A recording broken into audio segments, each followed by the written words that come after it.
The Virginia Cable Telecommunications Association and your local cable provider presents Cable Reports.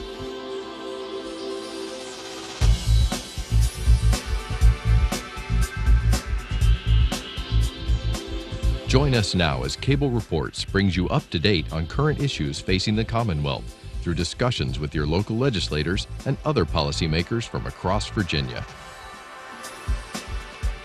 Welcome to a special edition of Cable Reports, brought to you by the Virginia Cable Telecommunications Association, connecting Virginians to their government. I'm Woody Evans, and we're so excited to have with us today Todd Haymore, who is Secretary of Agriculture and Forestry. Welcome, Todd. Woody, thank you. It's great to be back. Well, a year ago we were talking about soybeans, and I think soybeans are still doing well. They are. I think I may have called them little nuggets of gold last year, so I'll repeat that phrase again. They are little nuggets of gold. High in demand in the global marketplace. They continue to be one of the driving commodities for a growing export market for Virginia products in the global marketplace. High demand in the far east, and China in particular, other places in the world. So Virginia, because we are becoming more and more of a recognized producer of soybeans, because we have an outstanding port system, we're moving more of those products into the global marketplace and meeting that demand. And I hope that there's more demand to be met in the future, and we'll see exports continue to grow of soybean products and other commodities as well. Talk to us about the importance of agriculture in the Commonwealth and also forestry. Well, agriculture is the largest private sector industry in the state. University of Virginia Weldon Cooper Center for Public Policy did a study twice in the last 7 years showing the economic impact of agriculture and forestry. Agriculture represents about $52 billion a year in annual revenue. $52 billion. $52 billion with a B. More than 300,000 jobs all around the state. Forestry's third largest private sector industry, about $17 billion, and a little more than 100,000 jobs all across the state. The forestry industry took it on the chin a little bit harder than agriculture during the recession, and we're starting to see the climb out of the impact of the recession. So I'm hopeful that when we work with UVA again in the future to update that study, we'll see a rise in forestry back to the low 20s where it used to be before the recession kicked in. Yeah, obviously that had a lot to do with housing. Housing, right? Everything you think about in a house, with the floors, the cabinetry, the roof, I mean the foundation of the house, everything about it is tied to the forestry industry. So as the recession really kicked in 08, 09, and then we've had the slow recovery, I believe we're seeing that, the decline obviously from the recession, but I also think we're seeing the recovery. Getting a lot of anecdotal information from the wood products industry, from the forestry side.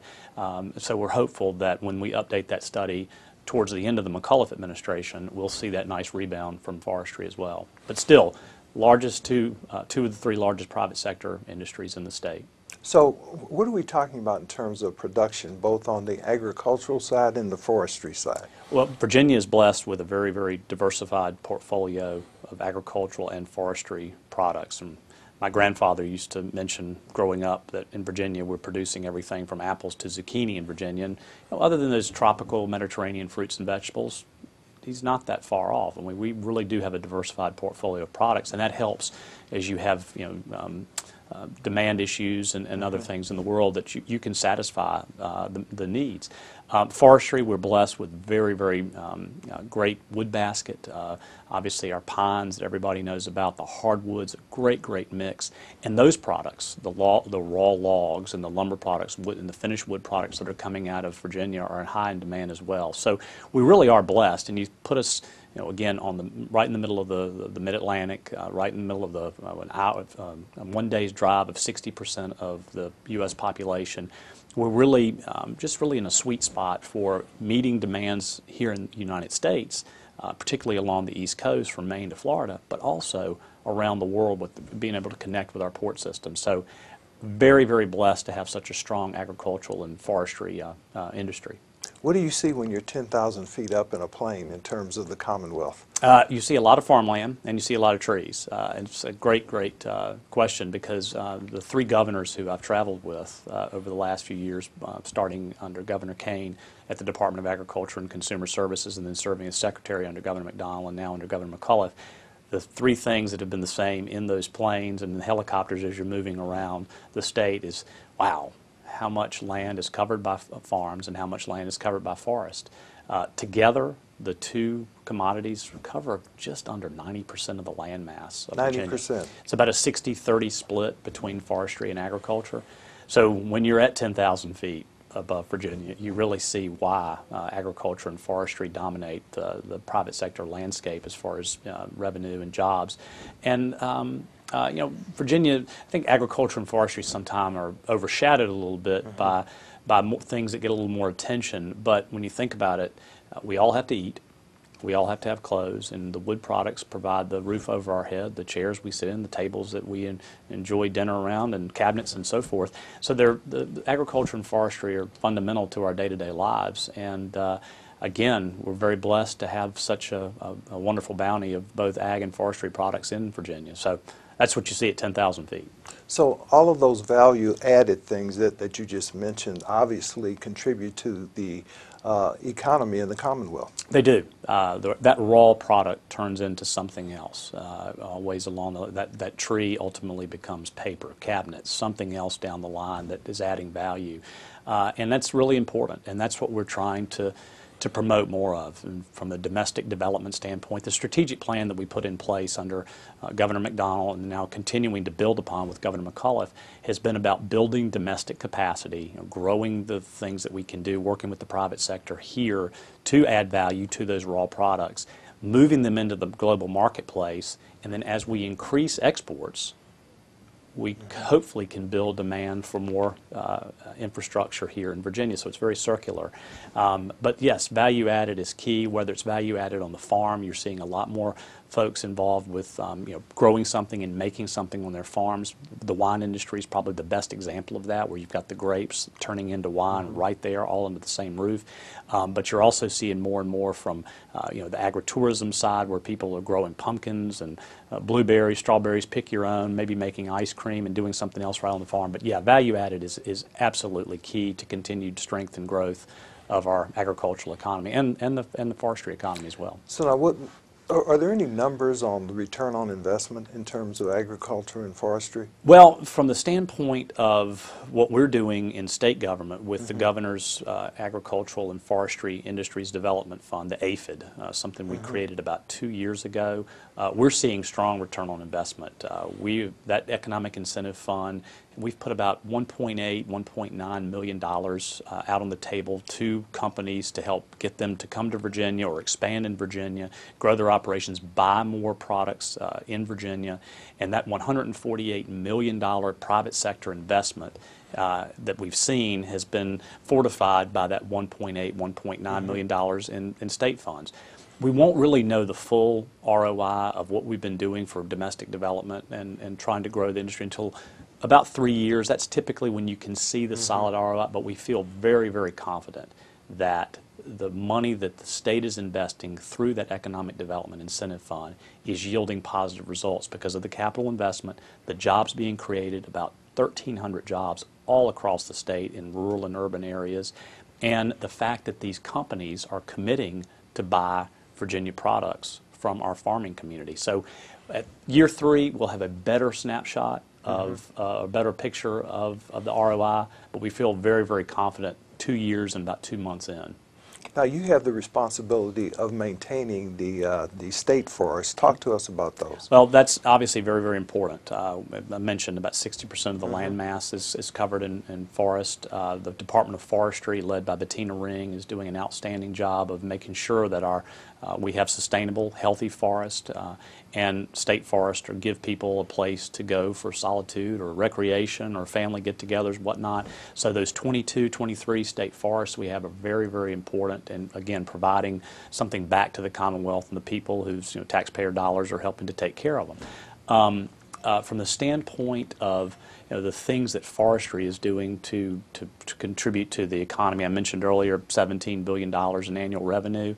That's obviously very important, but those products that are coming off of these forests all around the state, mostly privately owned forests, by the way, are going into the global marketplace and returning money back to every sector that moves the product from the farm or that forest to the port.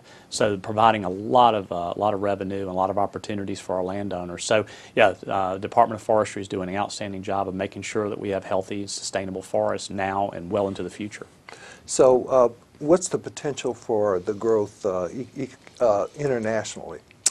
Limitless. I spend a great deal of my time in the Secretariat. We're really focused on domestic development, and the other piece is exports. I am a passionate believer in moving more product in the global marketplace, and Governor Kane asked me to focus in on that at the Department of Agriculture. Governor McDonnell asked me to do it as Secretary, and Governor McAuliffe now has said, focus even harder on what you're doing to grow exports.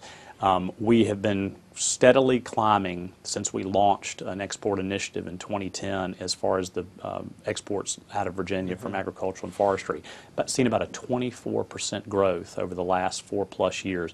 We're finalizing the 2014 numbers, but as you probably heard in the Governor's State of the Commonwealth address, we know that we're going to reach at least $3 billion in agricultural exports for 2014. $3 billion. $3 billion. That's a first.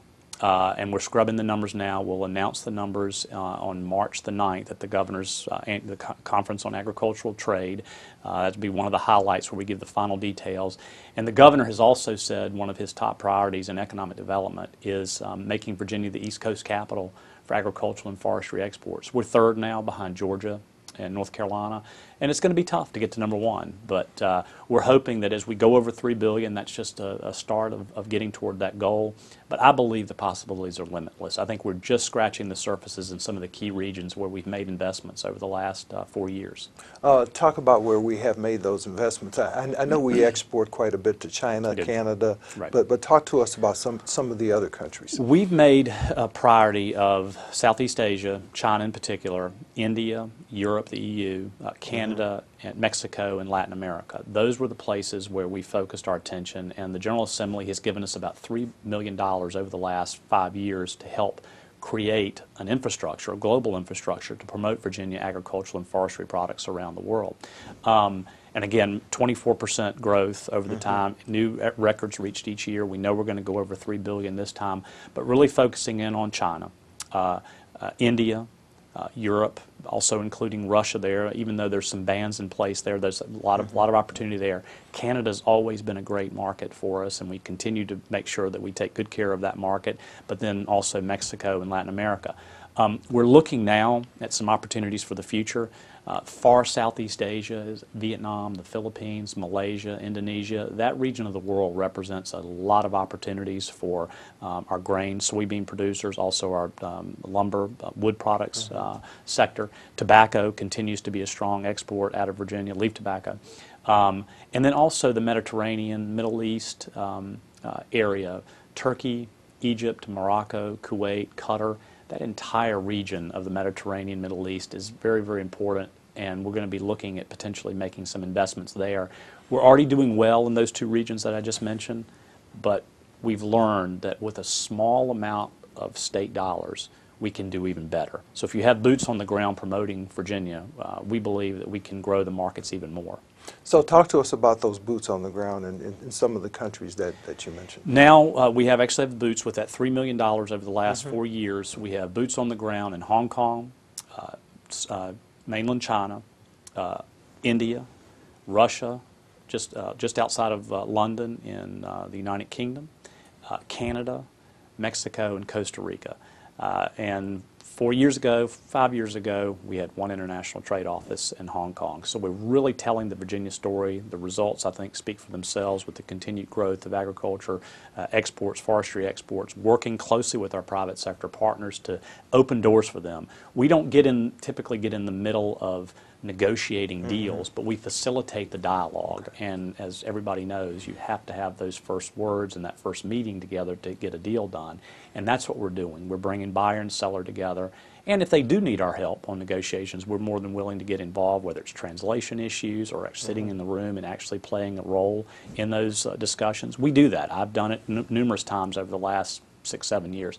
But those boots on the ground are telling the Virginia story every day, talking about the wonderful products that we have and how quickly we can get them to you from our outstanding port. So a lot of success stories, and one that we're very proud of, and really I think from the governor's office all the way through the General Assembly, everyone recognizes that it's a great success story and one that we should really build on.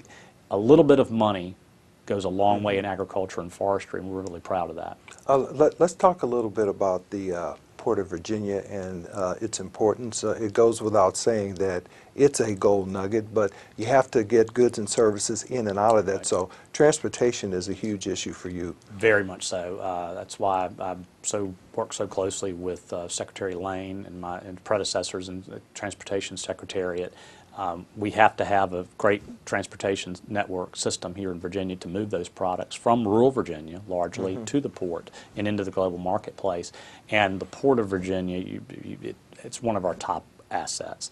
John Reinhardt has really done a great job down there working with the board, working with the staff, helping get the port turned around and running even better than it's run in the past. Secretary Lane, there's not a week goes by that we don't talk something about the port. So Secretary Lane is probably the biggest champion from the governor's cabinet on the port, but I'm right there behind him. And the governor, with his goal of making agriculture and forestry Virginia, the top agricultural and forestry exporter on the East Coast, we've got to have a strong port. We've got to have the products going through there. We also need more infrastructure at the port to move those products, to process the products and get them out of there. We also need a better rail system. I mean, it's just not just highways. It's the waterways, the railways, the roadways, everything coming together. And we're in better shape today than we were a few years ago in Virginia, but we can do better, and we want to do that and make sure that we're utilizing the port till its full capacity. Now, you're from Southwest Virginia, South Side, if you will, and you're very familiar with their economic woes. Talk to us about what's needed there to improve the economy, especially in terms of what agriculture brings and forestry. Yeah, I'm from Southside Virginia, Pittsylvania County, just outside of Danville. That region of Virginia and Southwest Virginia have taken it hard, probably harder than the rest of the state during the economic downturns. The reduction in the amount of tobacco being produced and processed there, the furniture industry, which is tied to the wood products, obviously declining, and also the fall of the textile industries, Dan River Mills in particular going away, but a lot of others in that region have been really tough. What we've been trying to do with the localities there is help them take those top assets. Most of the localities that in Southside and Southwest Virginia, agriculture and forestry are the top 2, 3, 4 industries there. So part of the governor's agricultural development fund has a component dedicated to working with localities for planning grants, feasibility studies, but trying to help them take those top assets and utilize them better. We're working with a couple of counties right now, in fact, multi-jurisdiction in those regions to help them find ways to recruit new agricultural and forestry industries, help them figure out what they already know they've got good things going on there, but what can they do to build on those good things? What can they do better to promote them? So it's been very, very key.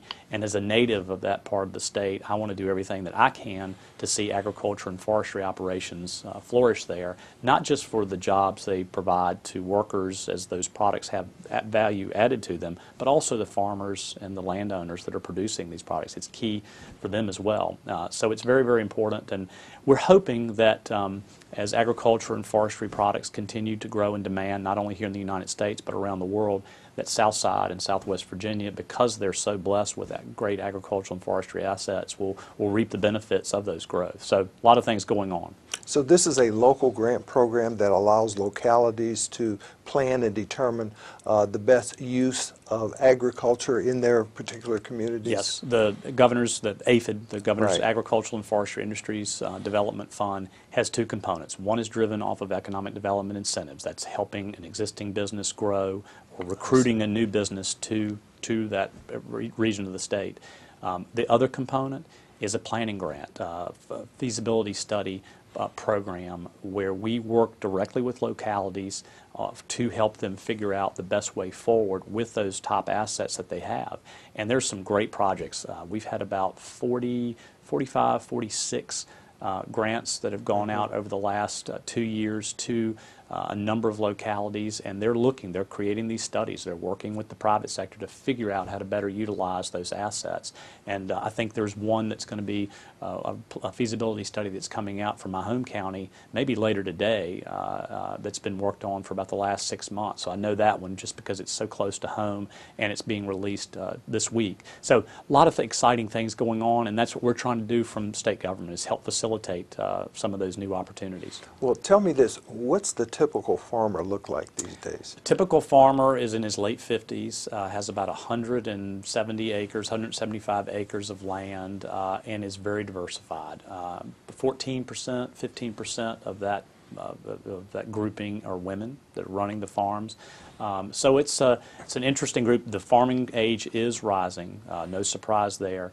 The amount of acres that they're working are growing as well.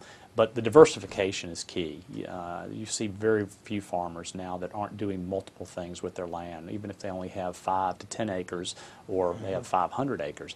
They're typically doing multiple crops, multiple things off that farm to make sure that they're generating revenue and hopefully being as profitable as possible. And that's what we want to do, is work with them as they're diversifying, as they're producing those products, help them get more opportunities in the global marketplace. And when I say global marketplace, I'm talking about a farmer's market in downtown Richmond all the way to foreign ports in China, India, and other places. That's our job at the Department of Agriculture and Consumer Services, is to work with those growers, work with those landowners to provide them as many markets as possible around the world, starting right here at home. Now, you say the farm population is aging. Are there many youngsters who are still interested in farming, though? There are. In fact, I was with a group of young potential future farmers yesterday, and I've had people tell me, people that have been around agriculture and agribusiness far longer than I have, that this is one of the most exciting times in their history with agriculture and agribusiness, just because of the growing demands for food in the global marketplace. Over the next 40, 50 years, population estimates are going to be to 11 billion people all around the world. It's a lot of mouths to be fed, and we're blessed here in Virginia in the United States with being able to produce outstanding agricultural commodities, and hopefully we can play a key role in, first and foremost, feeding ourselves in the United States, but also helping to feed the world.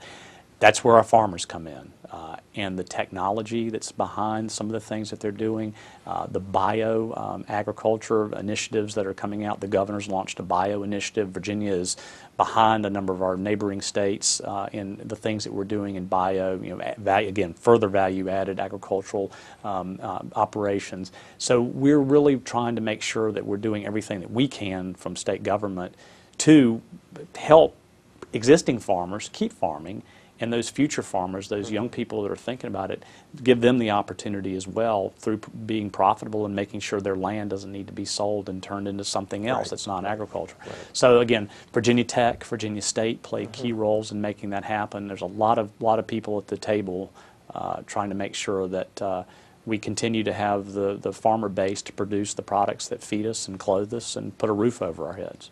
Now, you mentioned technology. To what extent has farming changed since you were a youngster on your grandmother's farm? A lot of changes. Everything from GPS satellites to making sure the highest tech tractors and equipment in the world. But yeah, a lot of technology changes. A lot of things are going on to make the products better, to make them more disease resistant, drought resistant. So technology has played a great role in making sure that Virginia agriculture and the United States agriculture continues to flourish.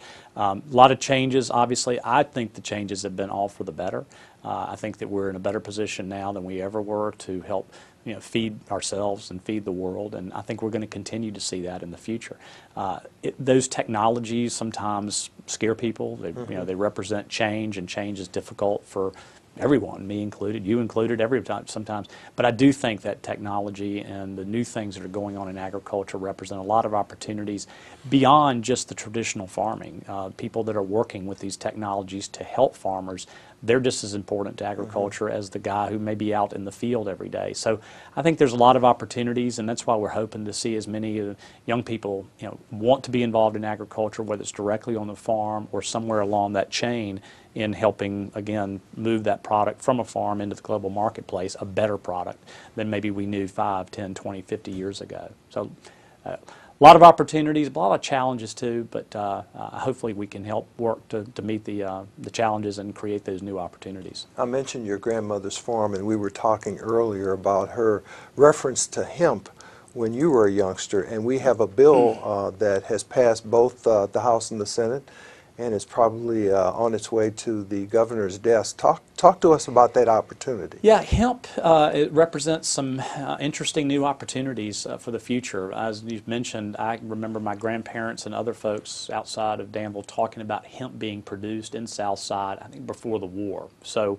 it's not a new crop, it's just one that went out of favor a long time ago for a lot of different reasons. The Congress, through the Farm Bill that was approved in 2014, is now allowing states, to either the Departments of Agriculture or research universities, to take those first steps toward figuring out production issues related to hemp in the states. Virginia is right there. Delegate Yost and my staff at the Department of Agriculture and the Secretariat have worked over the last several months on that bill that ultimately is making it out of the General Assembly and headed to the governor's desk. It's a very small step. It represents the research education component, and it'll be very controlled growing, be very, very closely monitored to make sure there's nothing going on with the thing that what we have to worry about with marijuana and so forth. But this will be focused in very, very directly on industrial hemp to figure out the next steps. And as we move toward commercialization of hemp, I believe at some point in the future, it represents new opportunities for growers, particularly in Southwest Virginia, Southside Virginia, and then if you have those production opportunities, you ultimately need companies to add value to them. So there may be the economic development play somewhere down the line in that region. So we're taking the baby steps, but very grateful for the stakeholders that came together to help get the bill done, and also the General Assembly that's approved it. And now we'll start the process of seeing how Virginia is going to look at that research and education and growing industrialized hemp. Got about a minute and a half left, but I know you have a significant consumer role, and I think the public is happy to hear that you're still looking after them in terms of gasoline, right, and also the corner grocery store. Right. Talk to us about that. Virginia Department of Agriculture and Consumer Services, Sandy Adams is the commissioner there, doing a great job, but the two things that you mentioned that are covered by the state's weights and measures program, making sure that when you buy that gallon of gasoline, first and foremost, you're getting a gallon of gasoline, but if you're also getting the octane level that you think you're paying for, making sure the consumer's protected. And every time you fill up your car, you'll probably see that little sticker saying that the device has been checked and you're getting what you're paying for. That's very important. When you go into the grocery stores and you buy the pound of turkey or the half pound of Swiss cheese, those scales are all monitored and checked by weights and measures staff at the Department of Agriculture. So yes, we talk a lot about the things that were going on in agriculture and forestry, but some of the things that we're doing at the Department of Agriculture are just day-to-day operations with gasoline and foods at our supermarkets. Great. Thank you for being here, Todd Haymore. Good to see you again. Thanks again. Thank you for watching this special edition of Cable Reports, brought to you by the Virginia Cable Telecommunications Association, connecting Virginians to their government. Until next time, I'm Woody Evans.